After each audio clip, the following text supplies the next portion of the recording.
It's definitely time to talk about Pablo Fornals' performance against Liverpool. One I consider his best in a West Ham shirt. And I know he's had a lot of good performances for us. And his improvement over the last 18 months since Moyes has come in has been tremendous. But what I saw on Sunday was absolutely exceptional. And I think what interested in me was the fact that we've seen him play on the left-hand side a lot, and we've seen him protect Creswell, who, let's be honest, was absolutely fantastic, and he had to be fantastic without that protection on the left.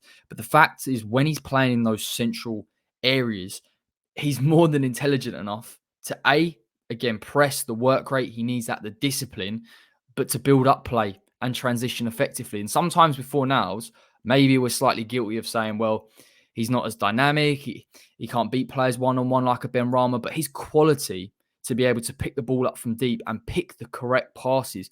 We don't really see that enough from Pablo. And I don't think it's through any fault of his own, but we really got an opportunity in this game. And yes, of course, Pablo, unbelievable. But you've got to give credit to David Moyes as well in terms of positioning him where he did. I'm going to bring up a heat map, actually, of the other day, and you'll see it.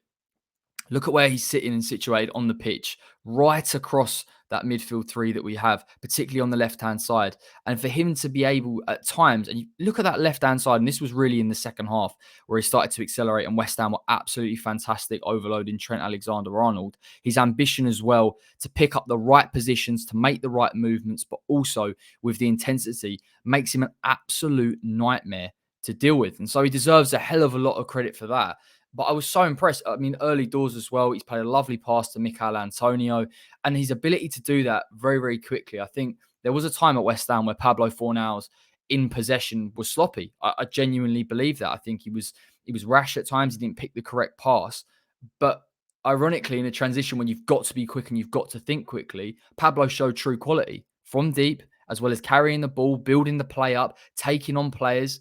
And I think he was a bit of a cornerstone for how West Ham could progress in that second half. And obviously, we know that Moyes went 4-4-2 out of possession. Pablo was slightly higher up, I feel, in terms of pressing on that high line of Liverpool. But he had the freedom. And when Moyes gave him the freedom in that 10 role, he absolutely thrived. He's picking up the ball.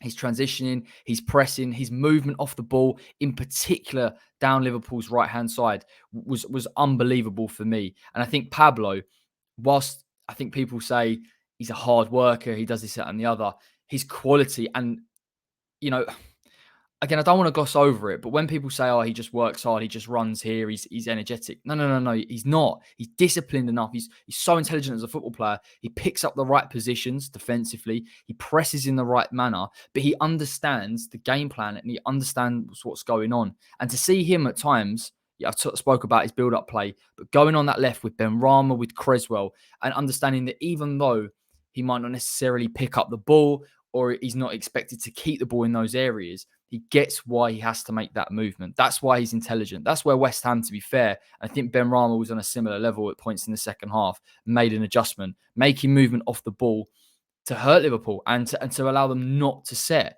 And obviously the goal as well, the run for that is absolutely fantastic. And again, he's in the right position. The set pieces from the corner for the first one is brilliant. And so I think yesterday or Monday or Sunday or wherever, we saw quite a complete performance from Pablo Fornals. And it was great to see it in a central area where we don't often see him. And maybe it feels like there could be a little bit of a discussion now with regard to where Pablo plays long term. Yes, of course, it puts pressure on Cress at times, and Cress has shown huge improvement for him to be able to play isolated on that left-hand side, albeit Benny did work incredibly hard in that 4-4-2. But I just think it gives us a different option, and it really just showcased his quality. So you got to give massive credit to Pablo Fornals. I thought it was absolutely exceptional. I think we'll just pull up the stats just to end this video in terms of what he did on the pitch. Ground duels, he competed in the air, 2 key passes as well, finding himself in the right areas. So whilst he's not, to others, a fashionable player, a player that's going to drop a skill here and there, he's a very effective player and he's a very intelligent player, and he absolutely deserves huge credit for that performance on Sunday. I'll be back, of course, with all things West Ham. It's going to be a big one. We've got to talk about Angelo Ogbonna, obviously, the injury. We're not sure about the length of that, 3 to 9 months. It's absolutely huge. And there'll be a discussion about who has to come in, whether it's Issa Diop or Craig Dawson. Transfer news this week, of course, and we'll recap on some of those proper decent performances against Liverpool, including Ben Johnson, Aaron Creswell, Side Ben Rama, and give it a go. We'll talk about Pablo Fornals for a bit, shall we?